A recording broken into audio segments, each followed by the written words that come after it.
2011 के बाद 2011 में फिर से एक सवाल, ठीक, और हमारा बोर्ड हो गया बिल्कुल सफ़ेद।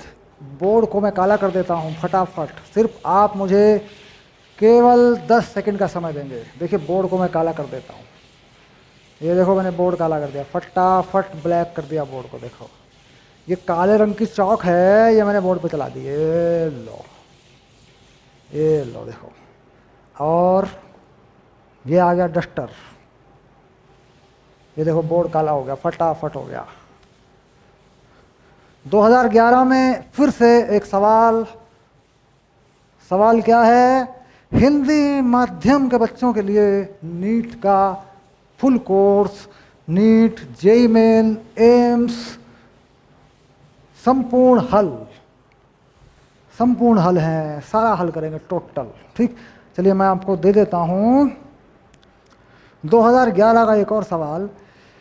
कह रहा है एक लड़का खड़ा है एक टावर के टॉप पे, 20 मीटर ऊंचा जो है, 20 मीटर हाइट ड्रॉप स्टोन, एक पत्थर छोड़ देता है 20 मीटर ऊंचाई से। 20 मीटर ऊंचाई, टावर की ऊंचाई मतलब 2-3 मंजिला इमारत होगी यार, टावर कहाँ से होगा यार।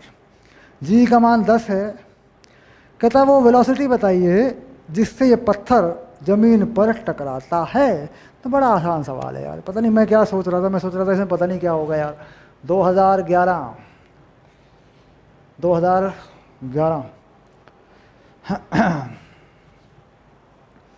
एकदम बढ़िया आसान सवाल, हलवा। ये ऊंचाई है 20 मीटर, गेंद छोड़ दी गई ऐसे, ये यू कितना हो गया? 0 हो गया, ये गेंद है। और ये जो वी है ये तुम्हें बताना है। थर्ड इक्वेशन लगा लो यार, यू ये लो, ये लो, जी का मान 10 लगा लो, इसे 20 मीटर लगा लो, हो गया यार। वी का मान 20 आ गया मीटर प्रति सेकंड, ये लो आंसर हो गया। बिल्कुल आसान सवाल था, ऑप्शन लिखने की ज़रूरत भी नहीं है, ऑप्शन ए दिया हुआ है, आंसर हो गया, खत्म। कुछ नहीं करना था, मतलब जो है कुल मिला के एक समीकरण लगाओ बस। ऐसे सवालों पे हमें भरोसा नहीं होता कि इतना आसान सवाल कैसे आ सकता है। हम देखते हैं यार इतना आसान सवाल बहुत आसान भी आते हैं, बहुत मुश्किल भी आते हैं, क्योंकि प्रतियोगी परीक्षाएं जांच करती हैं आपके दिमाग की निश्चितता क्या है, आप कितना निश्चित हैं और आप निश्चित कितना है। निश्चिंता और निश्चितता दोनों की जांच होती है। चलिए अब लेते हैं 2012 का सवाल, 2012।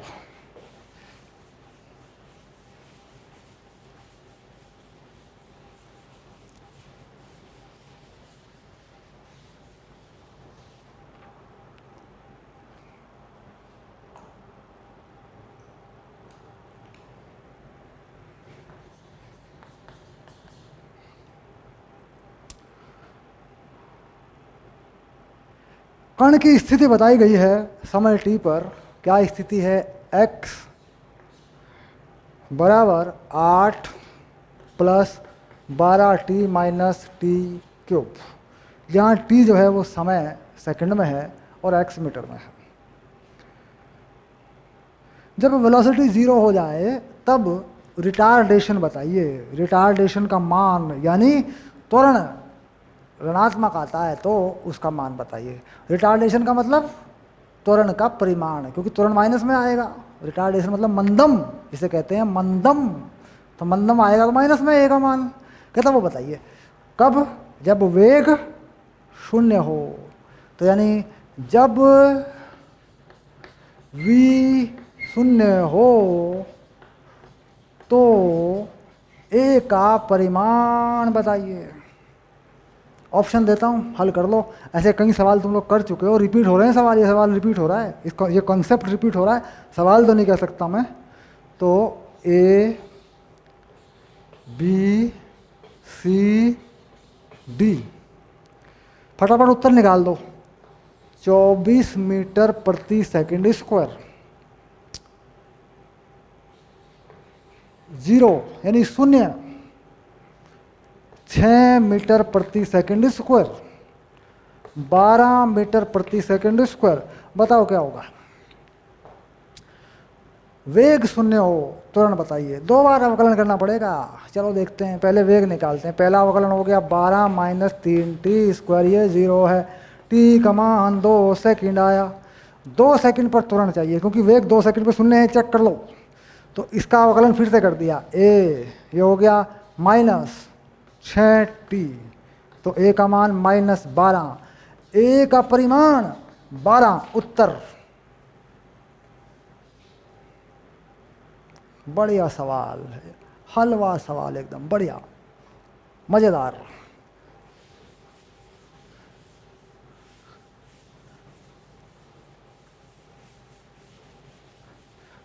चलो 2012 आगे बढ़ते हैं। 2013 नीट शुरू हो गया है। सीबीएसई एआईपीएमटी फिनिश 2012, 2013 से नीट शुरू हो गया है। चलिए देखते हैं 2013 नीट में क्या रहा। नीट का पहला सवाल 2013 में आया, क्या कहता है? एक पत्थर स्वतंत्र रूप से गुरुत्व त्वरण के प्रभाव में गिरने के लिए छोड़ दिया गया, जो H1 H2 H3 पहले 5 सेकंड में, अगले 5 सेकंड में, उससे अगले 5 सेकंड में तय करता है। H1 H2 और H3 के बीच में क्या रिलेशन है? अब देखते हैं A, option A, option B, option C. धीमी गति के गेंदबाजों के लिए नहीं होती प्रतियोगी परीक्षाएं, ठीक? तेज गति का गेंदबाज जरूरी है, ठीक? चलिए ऑप्शन देता हूं। H1 बराबर 2H2 बराबर 3H3 और H1 बराबर H2 बाई H3 और H2 बाई 3 और H3 बाई 5। उसके बाद H2 बराबर 3H1 और H3 बराबर 3H2, H3 बराबर 3H2, ये भी लिखा है। और आखिर में लिखा है H1 बराबर H2 बराबर H3। गेंद को छोड़ दिया गया। अब गेंद को छोड़ के दिखाता हूँ, देखो। इस गेंद को छोड़ दिया गया पहले 5 सेकंड में, t बराबर 5 सेकंड, ये दूरी है H1, यहाँ आ गई गेंद, ठीक? और 5 सेकंड गुजारे, ठीक? और 5 सेकंड गुजारे। अगले 5 सेकंड में ये है H2, ये भी 5 सेकंड है।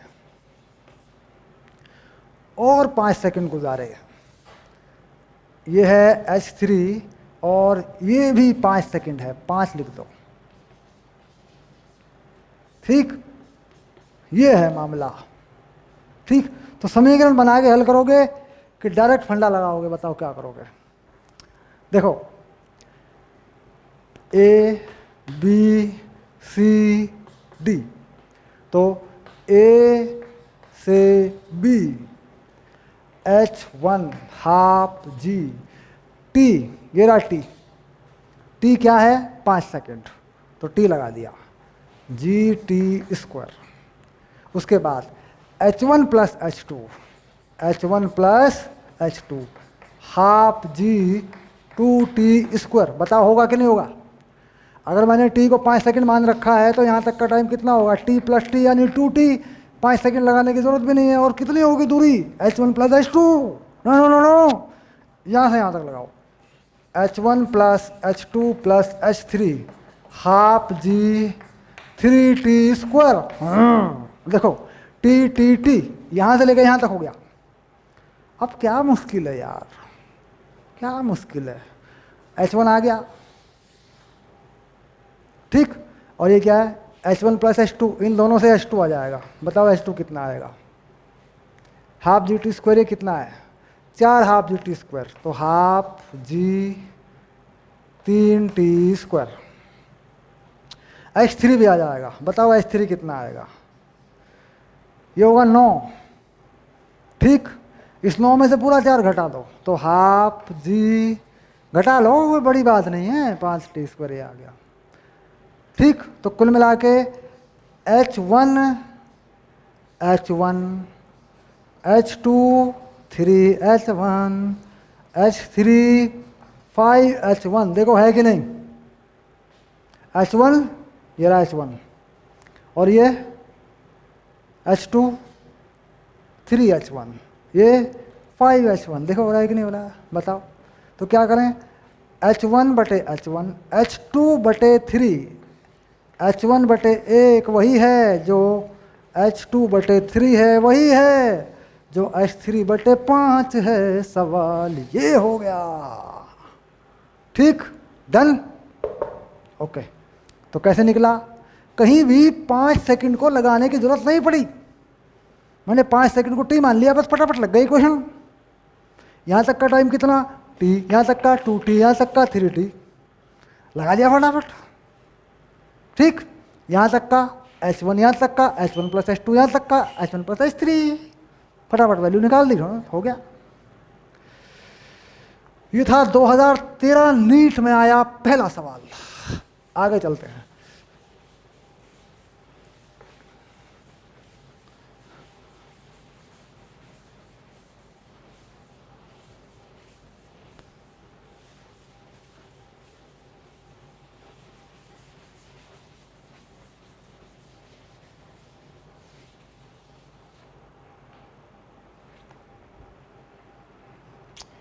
दो हजार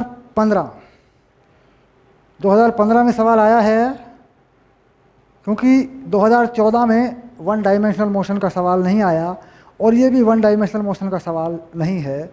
बेसिकली ये भी जो है आई और जे वाला है, यानी 2 डायमेंशनल का सवाल है। यहाँ पर वन डायमेंशनल का सवाल 2015 में भी नहीं है। हाँ, 2015 में एक सवाल है, एक 1 का है, एक 2 का है और दोनों यहीं पर लिखे हैं। तो आ जाते हैं 2015 के सवाल पर। 2 डायमेंशनल से मतलब 2D यानी 2 विमाओं में गति पर सवाल आ गया 2015।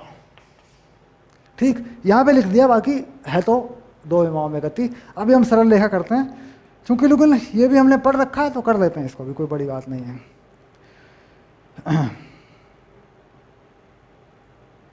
कहता है 2 सदिश हैं हमारे पास, वो एक दूसरे के लंबवत होंगे, वो समय बताइए। 2 सदिश हैं हमारे पास, वेक्टर पर क्वेश्चन है। हमारे पास एक वेक्टर है cos omega T I cap plus sine omega T J cap. Generally ये ओमेगा होता है, इसको W कह सकते हैं आप। ये कोई ए वेक्टर है, समय पर निर्भर करता है। ये ए सदिश है, कोई विस्थापन हो सकता है, वेग हो सकता है, कुछ भी हो सकता है। ठीक, दूसरा सदिश भी है हमारे पास B, ये है cos omega T by 2 I cap plus sine omega T by 2 J cap. बस सिंपल। दोनों एक दूसरे के लंबवत हैं, कितने समय पर लंबवत हैं? तो कुल मिला के अगर लंबवत हैं तो A और B का अदिश गुणनफल 0 होना चाहिए। ठीक, अब समय के लिए मैं दे देता हूं आपको ऑप्शन, कर लो आप, तब तक इसे हल कर लो। ये T का मान निकालना है तुम्हें। ठीक, ऑप्शन दे देता हूं। T बराबर है पाई बटे 4 ओमेगा, B है पाई बटे 2 ओमेगा। सी ऑप्शन में क्या लिखा है बच्चों? पाई बटे ओमेगा। और डी ऑप्शन में क्या लिखा है? T बराबर 0। ये 4 ऑप्शन हैं। अब टिक मारो इसके ऊपर फटाफट। ठीक, हल करो इसको। अब डॉट कर देता हूं, इसका इसके साथ डॉट हो गया। देखो ऐसा बनेगा cos ओमेगा टी बटे 2 आई डॉट I1 हुआ, पड़ा फटा का पटा। ये भी ऐसे ही बनेगा साइन ओमेगा टी बटे 2 और ये हो गया 0। ठीक, ये सूत्र है cos A cos B plus sine A sine B। क्या सूत्र है? cos A माइनस B का सूत्र होता है cos A cos B plus sine A sine B। ये फार्मूला है, पता होना चाहिए, बेसिक फार्मूला है। देखा, मेडिकल में धोखा दे गया। हाँ, अगर सूत्र छूट गए तो मेडिकल में धोखा दे जाएंगे। ठीक, सवाल की पूंछ नहीं पकड़ पाएंगे, निकल के भाग जाएगा। खैर, लग गया। ये क्या है ए, ये क्या है बी, तो क्या हो गया cos omega T minus omega T by 2, ये हो गया ए, ये हो गया बी, बराबर हो गया 0। तो cos ओमेगा टी बटे 2 हो गया 0, ओमेगा टी बटे 2 हो गया पाई बाई 2, 2 से 2 कट गया, क्योंकि तुम जानते हो cos 90 का मान 0 होता है, तो लिख दिया पाई बाई 2। ये कौन है ओमेगा टी बाई 2, कितना हो गया पाई बाई 2, 90। ठीक, तो टी आ गया पाई बाई ओमेगा, ढूंढो ढूंढो, ये रहा उत्तर। ठीक, तो वेक्टर के डॉट प्रोडक्ट पर लगने वाला सवाल। अगर आपने इस वीडियो का इस क्लास के पहले भाग पढ़े हुए, जब मैं डॉट प्रोडक्ट बता रहा था कि डॉट प्रोडक्ट कैसे लगता है, तो आपके लिए ये सवाल बिल्कुल हलवा है, कोई बड़ी बात नहीं, आप समझ जाएंगे, लंबवत है हो जाएगा। ठीक, एक तरीका और होता है इस सवाल में। मान लीजिए आप फॉर्मूला नहीं जानते इसका, ठीक, तो 4 ऑप्शन है आपके पास, यहाँ टाइम की जगह लगा के देख लो, 1 2 3 4, फटाफट फटाफट चारों ऑप्शनों को फटाफट लगा दो टाइम की जगह, जो भी 0 बना दे वही आंसर है। ये टाइम लगाओगे तभी ये 0 हो पाएगा, यानी कि फॉर्मूला याद नहीं है तो घबराना नहीं, चारों ऑप्शन हैं, चारों ऑप्शन को फटाफट फटाफट इसमें लगा दो, 10-10 सेकंड के अंदर लगा दो इसमें, तो 40 सेकंड में लग जाएगा। ठीक, और डॉट प्रोडक्ट निकालोगे तो ये तो क्या है, तो ये तो 20 सेकंड में निकल जाएगा, और 10-10 सेकंड में ऑप्शन लग जाएंगे फटाफट। इसमें क्या है ओमेगा टी, टाइम का मान, टाइम समय का मान तो लगाना है, टी की जगह पहला लगाएं, नहीं आया, दूसरा लगाएं, आ गया, बस खत्म। आना चाहिए, चारों लगाने की जरूरत क्या है, चारों ऑप्शन लगाने की जरूरत क्या है, पहला लगाया नहीं आया, दूसरा लगाएंगे आ जाएगा, तीसरा लगाया तीसरे पे आया, जहां भी 0 आ गया वहीं खत्म, वही आंसर, चिंता ही कोई बात ही नहीं है। तो वैल्यू डाल के देख लेते हैं, अगर सूत्र नहीं है वैल्यू डाल दो फटाफट, सवाल को खराब मत करो, क्योंकि इसमें तुम्हारे 20 सेकंड ज़्यादा लग जाएंगे, ये बात सही है, लेकिन श्योर तुम्हारा उत्तर सही होगा और तुम्हें इस पे 4 नंबर मिलेंगे। ठीक, तो इसलिए यहाँ से आगे भूल गए फॉर्मूला तो घबराना नहीं। ठीक, चलिए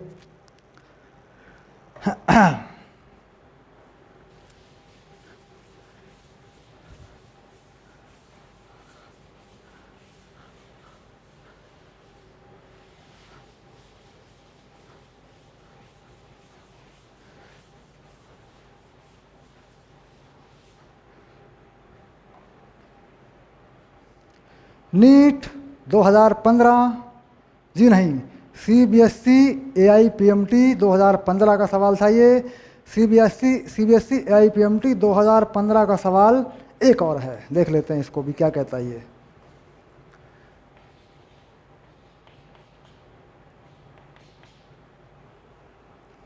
कहता है एक कण है जिसका द्रव्यमान 1 है, कण का द्रव्यमान क्या है, 1 इकाई है, यानी 1 किलो होगा या 1 ग्राम होगा। ठीक, 1 v में ये गति करता है, एक सरल रेखा में गति करता है, और जिसकी जो वेग है, जिसका जो वेग है वो बदलता है x के अनुसार, यानी वेग जो है ऐसे बदलता है, देखो वेग बता रहा हूँ मैं, वेग बदलता है बीटा x की पावर -2n, ऐसे बदलता है इसका वेग। ये x क्या है तुम जानते हो, ये स्थिति है, यानी स्थिति पर वेग निर्भर करता है, और ये n क्या है, कोई नंबर है 0 1 2 3 4 5 जो भी 1 2 3 4 5 जो भी लगाओ। त्वरण जो है कितना होगा x के पदों में। अब ये जो चीज़ हो, देखो तुम्हें वेग से त्वरण तक जाना है, ये होता है v dv/dx, कहाँ से आया, ये होता है dv/dt, समय तो है नहीं यहाँ पे, x है, तो क्या करते हैं अपन dx से ऊपर नीचे गुणा कर देते हैं, dx/dt को v लिख देते हैं, तो v dv/dx, ये भी एक त्वरण निकालने का तरीका होता है। dx/dt को क्या लिख दिया, v, dv ये रहा, dx ये रहा, तो कुल मिला के त्वरण की ये परिभाषा सामान्यतः लगती है जब स्थिति पर निर्भर होता है वेग, तब लगती है ये परिभाषा, और त्वरण को स्थिति पर के आधार पर हम निकालना चाहते हैं, त्वरण की स्थिति पर निर्भरता के लिए ये लगता है, पक्की बात है। डन हो गया, dv/dt को बदल दिया, अक्सर ये काम आती है चीज़, बहुत बढ़िया बात है ये। कुल मिला के हमारे पास v तो है ही, मेरा v, ठीक, क्या चाहिए मुझे, v तो है ही मेरे पास, x पे निर्भर नहीं है क्या v है, तो मुझे क्या चाहिए, बस ये चाहिए dv बाई डी एक्स, है ना, ये निकाल लूंगा मैं, लो dv बाई डी एक्स निकाल देता हूँ, लो चलो बीटा जो का तो रहेगा, जो x में घात लगी है वो गुणा में आ जाएगी 2n, और उसमें से एक घात और घट जाएगी यार, समझा करो बात, ये घट गई, लो हो गया अवकलन, इसको v से गुणा कर देता हूं, a कितना है v, बीटा x की पावर -2n, -2n ये रहा, x की पावर -2n -1, ये जीरो यहाँ नहीं है भैया, इस जीरो को यहाँ से हटाओ नहीं तो कंफ्यूज कर देगा, लो भैया लो लो लो, हाँ बहुत मतलब सारे सवाल हल करना ना बड़ी बात है, क्योंकि पिछले 32 सालों का रिकॉर्ड है। खैर अगर ये सारे सवाल आपने कर लिए ना, समझ में आ जाएगा मामला, परफेक्ट एब्सोल्यूट फायर जाएगा, बिल्कुल कंसेप्ट सारे क्लियर हो जाएंगे, कि 32 सालों में आप देख रहे हैं कंसेप्ट रिपीट होने लग जाते हैं, फिर कंसेप्ट सवाल नहीं रिपीट हुआ करता, कंसेप्ट रिपीट होने लगता है, कंसेप्ट वापस वही वही वही 3-4 साल बाद आने लगता है। खैर ये आ गया, अब देखो कितना हो गया, -4n -1, तो x की पावर हो गई -4n -1 -2n, ये आ गया, और beta beta beta beta beta कहाँ है, इसमें बीटा, ये रहा बीटा, ये रहा बीटा, बस ये हो गया a, ये होगी a की x पर निर्भरता, दिया हुआ है देखो, ये दिया है b पार्ट में, ऑप्शन दे रखा है b में, जो कहता हूँ बीटा कहाँ है इसमें, v बीटा, एक बार v बीटा में है, d बाई डी एक्स में है, इसमें भी एक बीटा आया था ना, हाँ बीटा x पर, ये रहा बीटा, ये रहा, लो ठीक, ओके डन। अब आया नीट 2016 का सवाल,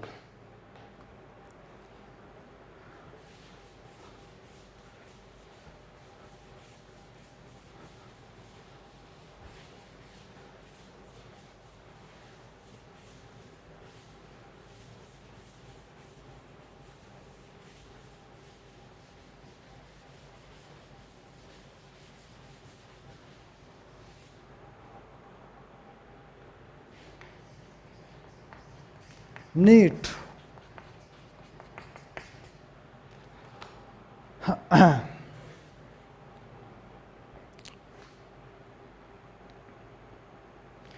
कहता है दो कार हैं जो P और Q, दो कारों के नाम है P और Q, एक रेखा में चलती हैं, सरल रेखा में चलती हैं, उनकी स्थितियां बताई गई हैं, ठीक, जब उनकी वेलोसिटी सेम होगी, उनके वेग सेम होंगे तो कितना समय होगा। दो कार हैं, एक है x, कार P के लिए स्थिति बता रहे हैं, कोई कार चल रही है x अक्ष पे, यह AT प्लस BT², ये इसकी स्थिति है, देखो बड़ा सरल सा सवाल है। दूसरी कार है PQ, इसका भी समय पर निर्भरता है FT माइनस T², कहता है जब इन दोनों के वेग समान है तो समय कितना होगा, यानी Vp जब Vq के बराबर होगा तो T का मान क्या होगा, हल करो, ऑप्शन देता हूं तुमको मैं, ठीक, A माइनस एफ बटे 1 plus B, B A plus F बटे 2B minus 1, C A plus F बटे 2 1 प्लस बी, और D F माइनस A बटे 2 1 प्लस बी। देखो बच्चे ये सब ऑप्शन है, ये सब ऑप्शन है, इनमें से कौन कौन सा ऑप्शन होगा, एक ऑप्शन होगा, कौन कौन सा नहीं, कौन सा ऑप्शन होगा पता करो। कैसे करते हैं, दोनों का अवकलन करेंगे तो क्या मिलेंगे, वेग मिलेंगे, उन्हें बराबर कर देंगे तो टी का मान आएगा। चलिए देखते हैं, वीपी कितना होगा, अवकलन कर देता हूं, a प्लस 2bt, मैंने इसका अवकलन कर दिया, अब इसका कर देता हूं, f -2t, इसका भी कर दिया मैंने। ये वेग हो गया vq, ये हो गया vp, t निकाल देता हूँ। इस t को इधर ले आता हूँ, 2bt + 2tf - a, t का मान आ गया f - a 2b + 1। ढूंढो ढूंढो ढूंढो, ये रहा ये रहा ये रहा ये रहा, देखो उत्तर। यह समय वह समय है जब दोनों के वेग समान होंगे। चलिए आगे बढ़ते हैं।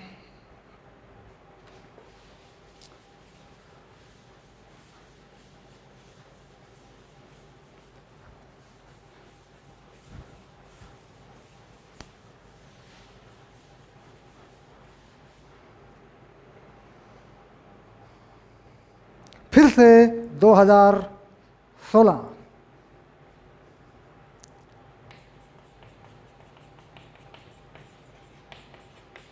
फिर से आ गया 2016। वेग दे रखा है a + at + bt², और 1 से 2 सेकंड के बीच में कितना डिस्टेंस चलेगा। वेग जो है ये रहा at + bt², t बराबर 1 सेकंड से t बराबर 2 सेकंड तक चली दूरी। ऑप्शन देता हूं तुमको मैं, a b c d। ठीक, पहला ऑप्शन है 3a + 7b। दूसरा ऑप्शन है 3/2a + 7/3b।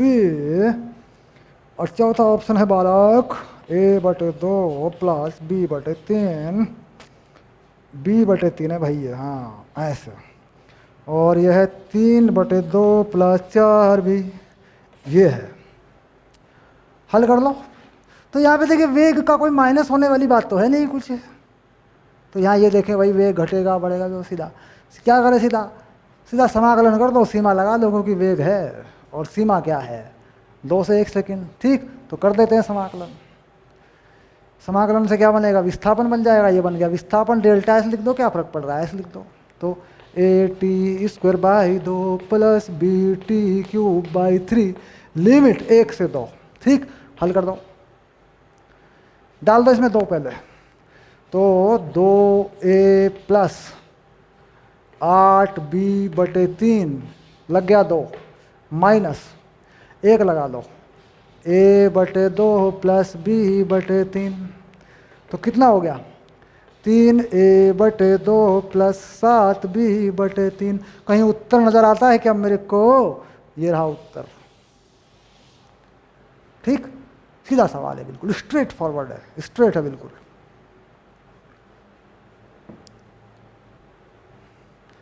दो 2016 2 सवाल आए नीट में जो सरल थे, सीधे सीधे थे, कुछ खास नहीं था, समाकलन अवकलन के प्रयोग हो रहे हैं। चलिए देखते हैं 2017। 2017 में देखते हैं क्या मामला है। प्रीति पहुंच गई है मेट्रो स्टेशन पर। 2017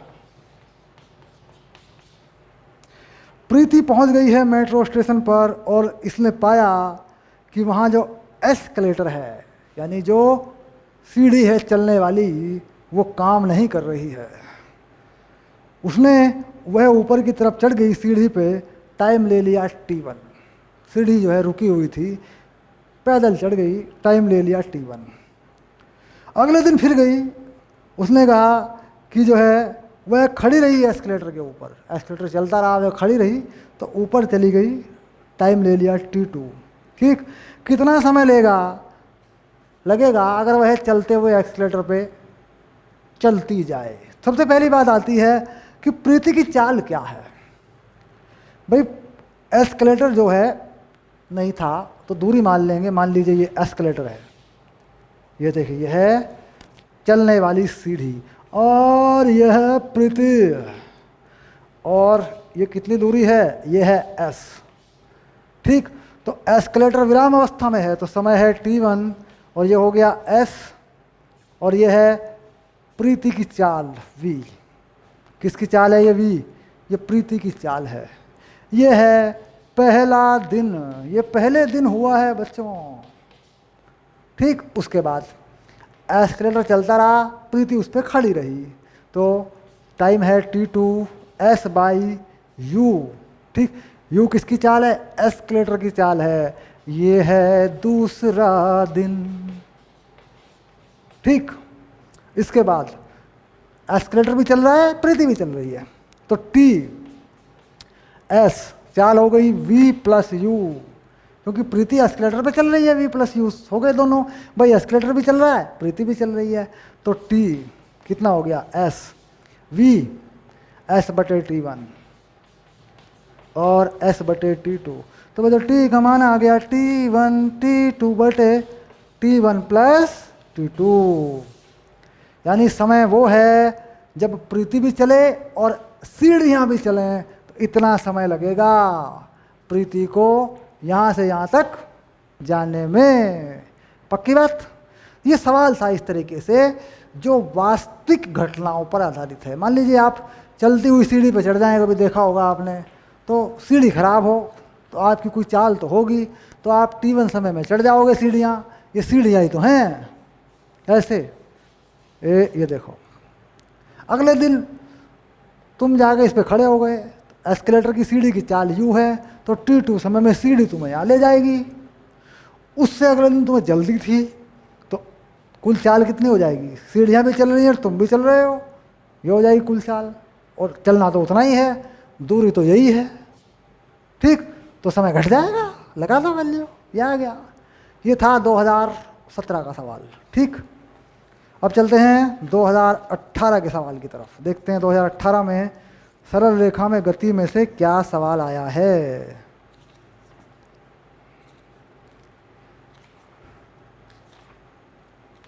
पहुंच गया मैं 2018 में, पहुंच गया मैं बच्चों 2018।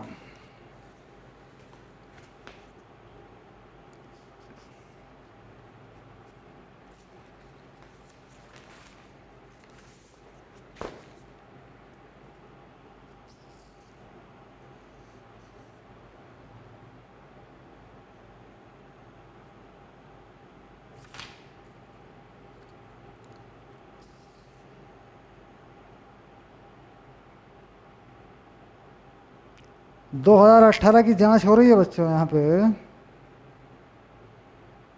ना। 2019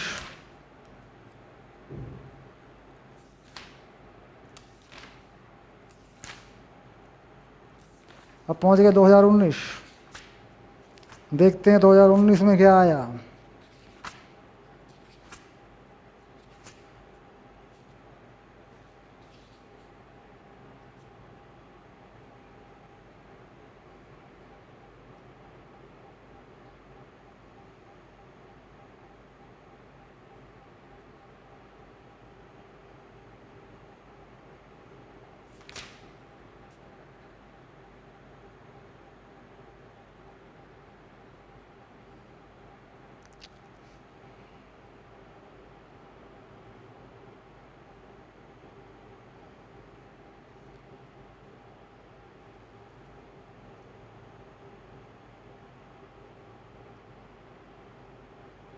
सिंपल सवाल है, कोणीय चाल का अनुपात मांग रहा है। सिंपल सा सवाल है, 2014 में एक, और कुछ नहीं है। ठीक, बाकी सब सरल है। ठीक, चलिए क्या सवाल है बताता हूँ। 2019 में क्या सवाल है, बिल्कुल सरल सा सवाल है, वृत्तीय पथ पर गति पर सवाल है। 2018 में सवाल गति पर नहीं है, गति के अनुप्रयोग हैं बल में, समझे? यानी बल पर सवाल है, ऊर्जाओं पर सवाल है, गति लगी हुई है, लेकिन सीधे सीधे गति पर कोई सवाल ऐसा नहीं है जो 2017 में हम देख रहे थे। 2019 में एक सवाल है कि दो कण हैं जो एक सर्कुलर वृत्ताकार पथ पर घूम रहे हैं, जिसकी त्रिज्याएं हैं RA RB और जिनकी चाल हैं AB AB। टाइम पीरियड जो है उनका वो सेम है, तो उनकी कोणीय चाल का अनुपात क्या होगा? टाइम पीरियड सेम है, टाइम पीरियड क्या होता है 2π/ω। ठीक, टाइम पीरियड सेम है तो ओमेगा भी सेम होंगे, तो उत्तर हो गया 1/1। ठीक, यानी परिक्रमण काल दोनों का एक जैसा है, तो परिक्रमण काल और कोणीय चाल में ये संबंध होता है। तो यानी T1/T2 क्या हो जाएगा ω2/ω1, इससे बन जाएगा। देखो T1 और T2 बराबर हैं तो ω1 और ω2 भी बराबर होंगे, उत्तर होगा 1। तो ऑप्शन हो गया सी। बस रेखीय चाल और त्रिज्याएं दे रखी हैं, दो कणों की रेखीय चाल दे रखी हैं, VA VB, त्रिज्याएं RB RA दे रखी हैं, लेकिन परिक्रमण काल दोनों का सेम है तो कोणीय चाल दोनों की सेम होगी, तो कोणीय चालों का अनुपात 1:1 होगा। 2019 का सवाल है, इसका मतलब गति पर सवाल जो है सामान्य है। गति पर सवाल आपने देखा, गति पर सवाल सामान्य है। आगे लेंगे समतल में गति, अगली क्लास में मिल रहे हैं हम लोग। समतल में गति पे क्या आया देखते हैं, यानी 2 विमाओं में 3 विमाओं में गति, प्रक्षेप्य पे क्या आया, वृत्तीय पथ पर गति पे क्या आया, अपेक्षिक वेग पर क्या सवाल बना, 2 दिशाओं में नदी को पार करना बना कि नहीं बना, बरसात में छाता लेके कहाँ चलेंगे बना कि नहीं बना, देखेंगे क्या आया समतल में गति पर। ठीक है, मिलते हैं अगली क्लास में। ओके।